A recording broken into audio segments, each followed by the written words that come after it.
celebra la Diada Nacional amb Òmnium Badalona Barcelonès Nord el proper 8 de setembre. Comença la tarda amb reconstrucció històrica al barri de Dalt de la Vila, a partir de les 5. Descobreix com era la Badalona de 1714 a la plaça Constitució. Sabies que Badalona estava ocupada per les tropes de Felip de Borbó? Coneix qui hi habitava, com vivien, a què es dedicaven, què menjaven, amb què s'entretenien.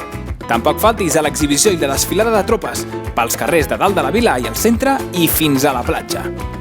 A la Llotja, a la platja dels Pescadors, vine a conèixer com es vivia a la ciutat durant la Guerra de Successió amb Xavier Hernández, a 2:15. Sabies que els badalonins de l'època van jugar-se la vida per anar fins a Barcelona trencant el setge per mar?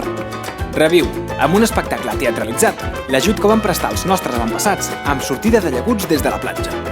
I acabarem la nit gaudint de la bona música a la platja dels Pescadors. Des de l'Anoia arriben Terratombats, premi enderroc en el millor directe en folk i noves músiques. El conjunt va escalar en posicions en el món de la rumba catalana més reivindicativa amb el disc Aires de Primavera.